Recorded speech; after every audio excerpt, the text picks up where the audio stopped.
బయట breaking news చూస్తున్నారు. Nuclear రేడియేషన్కి సంబంధించి ఇంకా పాకిస్తాన్లో ఆ భయం అనేది ఇంకా వీడలేదు అని చెప్పుకోవచ్చు. ఎందుకంటే భారత్ పాకిస్తాన్లోని కొన్ని ఎయిర్ బేసెస్ పైన అటాక్ చేసిన తర్వాత నూర్ ఖాన్ అదేవిధంగా కిరాణా హిల్స్లో కూడా అటాక్ జరిగిన తర్వాత కిరాణా హిల్స్లో ఉన్న న్యూక్లియర్ స్టేషన్కి సంబంధించి అక్కడ దాడి జరిగిన తర్వాత న్యూక్లియర్ రేడియేషన్ అనేది లీక్ అయింది అని చెప్పి కూడా ప్రపంచవ్యాప్తంగా వార్తలు బయటకు వచ్చాయి. ఆ తర్వాత అక్కడ చుట్టుపక్కల పరిసర ప్రాంతాల్లో ఉన్న జనాలను కూడా కిరాణా హిల్స్లో ఉన్న జనాలను కూడా అక్కడి నుంచి సురక్షిత ప్రాంతాలకు కూడా తరలించారు. అయితే ఇప్పుడు మొత్తం మీద కూడా పాకిస్తాన్ అంతటా కూడా మొదలైన భయం ఏంటి అంటే న్యూక్లియర్ రేడియేషన్ లీక్ అయిందా అవలేదా, దీనికి సంబంధించి ఈ క్వశ్చన్కి సంబంధించి కూడా ఇంకా సస్పెన్స్ వీడలేదు. ఎందుకంటే అంతర్జాతీయ మీడియా కూడా ఎవరైతే ఎక్స్పర్ట్స్ ఉన్నారో, వార్ ఎక్స్పర్ట్స్ కావచ్చు, మిలిటరీ ఎక్స్పర్ట్స్ కావచ్చు, ఈ న్యూక్లియర్ రేడియేషన్కి సంబంధించి మాట్లాడే ఎక్స్పర్ట్స్ కావచ్చు, వీళ్ళందరూ కూడా చాలాసార్లు మీడియా ముఖంగా వాళ్ళు వచ్చి న్యూక్లియర్ రేడియేషన్కి సంబంధించి ఏవైతే పాకిస్తాన్లో ఆ చర్చ నడుస్తుందో అది నిజమే, కానీ లీక్ అయిందా అవ్వలేదా అని దానికి సంబంధించి ఇంకా స్పష్టత రావాల్సి ఉందని కూడా చాలామంది మాట్లాడడం జరిగింది. అయితే దీనికి సంబంధించి పాకిస్తాన్ ఇంతవరకు ఒకవేళ జరగకపోయింటే అట్లీస్ట్ ఖండించలేదు. జరిగింది అని చెప్పేవాళ్ళు, బట్ జరగకపోయింటే కూడా బయటికి వచ్చి ఇన్ని రోజులు ఏం జరగలేదని చెప్తున్నారు. కానీ న్యూక్లియర్ రేడియేషన్ లీక్కి సంబంధించి కూడా పాకిస్తాన్ తరపు నుంచి ఇంతవరకు కూడా ఎలాంటి క్లారిటీ కూడా ఇంతవరకు రాలేదు. అయితే పాకిస్తాన్లోని కిరాణా హిల్స్లో ఏం జరిగింది, అక్కడి టాక్టికల్ న్యూక్లియర్ వార్ హెడ్స్ నిల్వలకు నష్టం వాటిల్లిందా, అసలు ఫలితంగా కిరాణా హిల్స్ నుంచి ఏదైతే న్యూక్లియర్ రేడియేషన్స్ ఉన్నాయో అవన్నీ లీక్ అయ్యాయా? సో ఇవన్నీ దీనికి సంబంధించి క్వశ్చన్స్ అన్నీ వినిపిస్తున్నాయి. సో దీనికి మరింత క్లారిటీగా తెలుసుకునే ప్రయత్నం చేద్దాం మనం ఇప్పుడు. అయితే అమెరికాకు చెందిన ఒక స్పెషల్ న్యూక్లియర్ ఎమర్జెన్సీ విమానం పాకిస్తాన్లో ల్యాండ్ అయినట్లు ఫ్లైట్ ట్రాకింగ్ డేటా కూడా బయటకు వచ్చింది. అయితే న్యూక్లియర్ రేడియేషన్ కొంతవరకు నియంత్రించగలిగే బోరా నిల్వలతో ఈజిప్ట్కు చెందిన విమానం ఇస్లామాబాద్కు చేరిందనే వార్తలు బయటికి రావడంతో ఇప్పుడు ఈ అంశంపై మరింత ఉత్కంఠ నెలకొంది. అయితే పాకిస్తాన్లోని పంజాబ్ ప్రావిన్స్లోని పరిధిలో సరోద్గా జిల్లాలో కిరాణా హిల్స్ ఉన్నాయి. వీటి ఎక్స్పాన్షన్ వచ్చేసి దాదాపు 68 చదరపు కిలోమీటర్లు ఉన్నాయి. అయితే 39 కిలోమీటర్ల రేడియస్లో కూడా పాకిస్తాన్ రక్షణ శాఖ తన స్థావరాలను కూడా ఏర్పాటు చేసుకుంది. ఈ కొండల్లో 10కి మించి స్వరంగాలు నిర్మించింది పాక్. అయితే వాటిలో టాక్టికల్ అంటే చిన్నపాటి అన్నుదాడులు, న్యూక్లియర్ వార్ హెడ్ నిల్వలను భద్రపరిచినట్లు కూడా వార్తలు బయటకు వస్తున్నాయి. అయితే స్ట్రాటజిక్ న్యూక్లియర్ వార్ హెడ్లు అదేవిధంగా నూర్ ఖాన్ ఎయిర్ బేస్ సమీపంలో ఉన్నట్లు అంతర్జాతీయ వార్తా సంస్థలు చెప్తున్నాయి. ఒకసారి మనం హిస్టరీ చూసుకుంటే 1980 నుంచి 1989 మధ్యకాలంలో కిరాణా హిల్స్పై పాకిస్తాన్ టాక్టికల్ న్యూక్లియర్ పరీక్షలు నిర్వహించినట్లు 2023లో the Bulletin of the Atomic Scientist ఒక నివేదిక ఇచ్చింది. ఇదే నివేదికలో వార్ హెడ్ల నిల్వల ప్రస్తావం ఉండడం చాలా ఇంట్రెస్టింగ్ పాయింట్. ఇది అందరూ గమనించాల్సిన పాయింట్ కూడా. అయితే ఇక్కడ ఆయుధాల గ్రేడ్ ప్లూటోనియం ఉత్పత్తికి ఉపయోగించే 4 దానికి సంబంధించిన ఏవైతే 4 రియాక్టర్లు కూడా అక్కడ ఉన్నట్లు కూడా అప్పట్లో ఈ వార్తలు చాలా పెద్ద మొత్తంలో చర్చకు వచ్చాయి.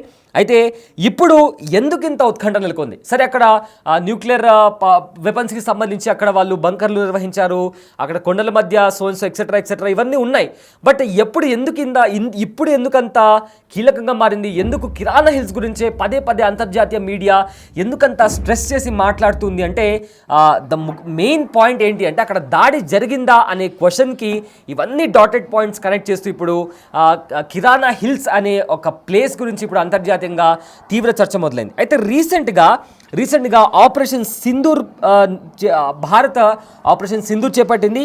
ఈ ఆపరేషన్లో భాగంగా వాయుసేన అధికారి ఏకే భారతి ప్రెస్ బ్రీఫింగ్లో భాగంగా ఒక జర్నలిస్ట్ అడిగిన క్వశ్చన్, కిరాణా హిల్స్ను టార్గెట్గా చేసుకున్నారా, అక్కడ రేడియేషన్ వెలువడుతుందంట అంటూ సోషల్ మీడియాలో వార్తలు వస్తున్నాయని ప్రస్తావించాడు. అయితే దీనికి ఏకే భారతి సమాధానమిస్తూ మా టార్గెట్లో కిరాణా హిల్స్ లేవు, అక్కడ పాకిస్తాన్ న్యూక్లియర్ వెపన్స్ ఉంచినట్లు సమాచారం అయితే మాకు లేదు, బట్ మీరు మాకు చెప్పినందుకు సమాచారం మాకు ఇచ్చినందుకు థ్యాంక్ యూ సో మచ్ అని చెప్తూ కూడా ఆయన చాలా సెటైరికల్లీ చాలా స్ట్రాటజికల్లీ ఆన్సర్ అయితే ఇవ్వడం జరిగింది. అయితే ఆయన చెప్పారు కూడా అక్కడ ఉన్నట్టు మాకు తెలియదు, బట్ మీరు మాకు సమాచారం ఇచ్చారు, దానికి థ్యాంక్ యూ సో మచ్ అని కూడా ఆయన చెప్పడం జరిగింది. అయితే ఆ తర్వాత రేడియేషన్ లీకేజ్పై అంతా కూడా చర్చ స్టార్ట్ అయింది.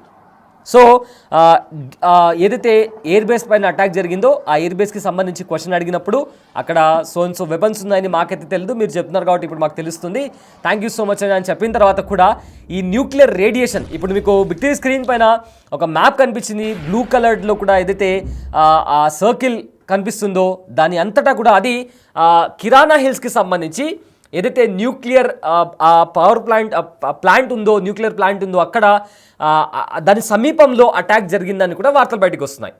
సో ప్రజెంట్ దానికి సంబంధించి ఇప్పుడు మొత్తం చర్చ నడుస్తుంది. సో ఇంకా ఫర్దర్గా చెప్పాలి అంటే ఇది న్యూక్లియర్ రేడియేషన్ లీక్ అయిందని చెప్పి దీన్ని అంతర్జాతీయ మీడియా సంస్థల్లో కూడా వాళ్ళు కొన్ని రిపోర్ట్స్ బయటపెట్టారు. ఫర్ ఎగ్జాంపుల్ ఎకనామిక్ టైమ్స్ కావచ్చు, CNN కావచ్చు, ఇలాంటి ఇంటర్నేషనల్ హై మీడియా స్టాండర్డ్స్ ఉన్న ఇంటర్నేషనల్ మీడియా ఏజెన్సీస్ కూడా ఈ వార్తలను కూడా పదే వాళ్ళు దాని గురించి మాట్లాడడం జరుగుతుంది. దాంతోపాటు వాళ్ళు కొంతమంది వార్ ఎక్స్పర్ట్స్, అదేవిధంగా మిలిటరీ ఎక్స్పర్ట్స్, ఈ న్యూక్లియర్ రేడియేషన్ గురించి మాట్లాడే ఎక్స్పర్ట్స్ని కూడా వాళ్ళ ఒపీనియన్ తీసుకొని దీని గురించి మాట్లాడడం జరిగింది. అయితే దీనికి ఇది ఇంతటితో ఆగలేదు.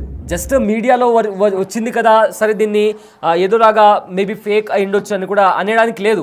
దీనికి సంబంధించి ఇంకా ప్రూఫ్స్ కూడా బయటకు వచ్చాయి. అయితే అదేంటంటే దీనికి బలాన్ని చేకూరుస్తూ ఫ్లైట్ రాడార్ 24 వంటి ఫ్లైట్ ట్రాకర్ వెబ్సైట్లో అమెరికాకు చెందిన B350 అనే విమానం పాకిస్తాన్కు వచ్చినట్లు కూడా చాలా బలమైన ఆధారాలు ఉన్నాయి. అయితే ఈ విమానాన్ని న్యూక్లియర్ ఎమర్జెన్సీ అని పిలుస్తారు. ఒక ప్రాంతంలో ఎప్పుడైనా న్యూక్లియర్ రేడియేషన్ లీక్ అయితే దాని తీవ్రత ఎంతుంది అని గుర్తించే సాంకేతిక పరికరాలు ఈ ఏరోప్లేన్లో ఉంటాయి. సో ప్రజెంట్ ఒకసారి ఆ స్పాట్స్ ఒకసారి చూద్దాం.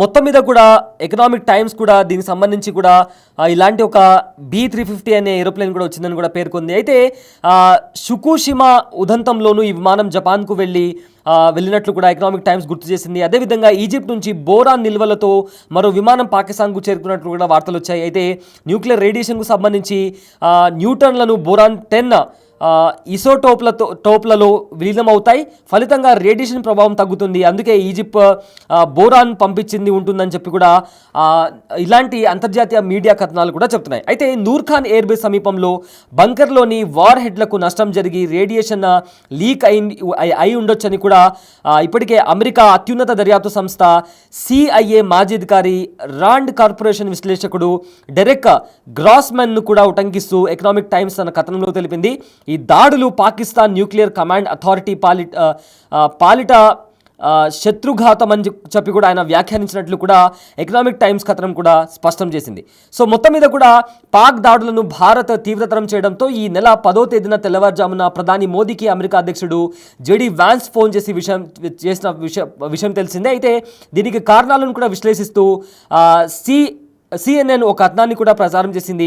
అత్యంత కీలకమైన హెచ్చరికలను కూడా ఇంటెలిజెన్స్ వర్గాలు వైట్ హౌస్కు అందజేసినట్లు కూడా పేర్కొంది. ఆ వెంటనే అధ్యక్షుడు ట్రంప్, వాన్స్, విదేశాంగ మంత్రి మార్కో రూబియో భేటీ అయ్యి భారత్ పాక్ ఉద్రిక్తతలను తక్షణం నిలువరించాల్సిన అవసరం ఉందని కూడా భావించినట్లు వెల్లడించింది. ఆ మేరకు వైట్ హౌస్ తీసుకున్న నిర్ణయంతో వాన్స్ వెంటనే ప్రధాని మోదీకి ఫోన్ చేసి స్పష్టం చేస్తున్నట్లు తెలుస్తోంది. అయితే ఆ ఇంటెలిజెన్స్ హెచ్చరికలు న్యూక్లియర్ లీకేజ్కి సంబంధించినవి అయి ఉంటాయని కూడా తాజా పరిణామాలను బట్టి తెలుస్తుంది. ఇదిలా ఉండగా భారత్ దాడులతో దారుణంగా దెబ్బతిన్న పాకిస్తాన్ ఈ నెల 10వ తేదీన మధ్యాహ్నం ఢిల్లీని లక్ష్యంగా చేసుకుని ఫతేహ్ క్షిపణి కూడా ప్రయోగించింది. దీన్ని భారత్ సరిహద్దుల్లోనే కూల్చివేసింది. అయితే విశ్రాంత్ మేజర్ జనరల్ జేడీ బక్షి ఓ న్యూస్ ఛానల్లో మాట్లాడుతూ టాక్టికల్ న్యూక్లియర్ వార్ హెడ్లతో ఫతేహ్ క్షిపణి వచ్చి ఉంటుందని కూడా ఆయన ఇది తన వ్యక్తిగత అభిప్రాయం అని కూడా చెప్పారు. అయితే మొత్తం మీద చూసుకుంటే పాకిస్తాన్లో ఏదో జరుగుతుంది. ఎందుకంటే పాకిస్తాన్ దీనికి సంబంధించి కూడా ఎలాంటి క్లారిటీ ఇవ్వట్లేదు. ప్రతి ఒక్కరు కూడా వార్ ఎక్స్పర్ట్స్ కావచ్చు, అంతర్జాతీయ మీడియా సంస్థల్లో కావచ్చు, కిరాణా హిల్స్లో న్యూక్లియర్ రేడియేషన్ లీక్ అయిందా, అక్కడ దాడి జరిగిందా అనే విషయానికి సంబంధించి ఇప్పటికీ కూడా పాకిస్తాన్కి సంబంధించి ఎవరు కూడా బయటికి వచ్చి ఏ విషయం కూడా చెప్పని పరిస్థితి కనిపిస్తుంది. సో మొత్తం మీద ఫర్దర్గా ఈ అంశానికి సంబంధించి మరింత క్లారిటీ రావాల్సి ఉంది.